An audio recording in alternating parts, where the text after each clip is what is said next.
Ya, sementara itu pemirsa, Polda Papua menahan mantan Bupati Membaramo Raya Darinus Dasinapa sebagai tersangka kasus korupsi dana COVID-19 tahun anggaran 2020. Penetapan tersangka juga terhadap Kepala Badan Pengelolaan Keuangan dan Arsip Daerah BPKAD Kabupaten setempat dan Bendahara Bansos.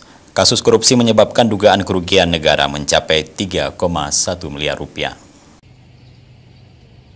Direktorat Kriminal Khusus Polda Papua menahan mantan Bupati Mamberamo Raya Darinus Dasinapa sebagai tersangka kasus korupsi dana COVID-19 tahun anggaran 2020 sebesar 3,1 miliar rupiah.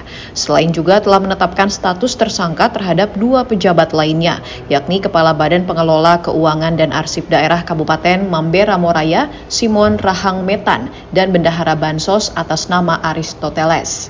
Berdasarkan hasil pemeriksaan, anggaran tersebut seperti dijelaskan Direktur Reserse Kriminal Khusus Polda Papua, Komisaris Besar Riko Taruna Mauruh dalam konferensi pers di Jayapura pada 16 September, sebanyak 2 miliar rupiah digunakan untuk kepentingan pilkada. Sementara sisanya sebesar 1,1 miliar rupiah digunakan untuk pembayaran utang pribadi tersangka kepada seorang pengusaha. Proses dugaan kasus korupsi tersebut bermula ketika pemerintah Kabupaten Mamberamo Raya melakukan refocusing anggaran dari 5 organisasi perangkat daerah dengan nilai 23 miliar rupiah.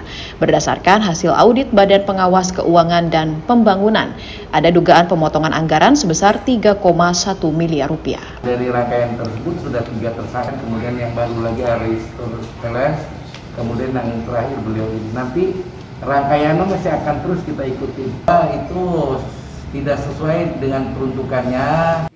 Atas perbuatannya, Darinus dijerat dengan pasal 2 ayat 1 dan atau pasal 3 Undang-Undang Nomor 31 Tahun 1999 tentang pemberantasan tindak pidana korupsi dengan ancaman hukuman 20 tahun penjara.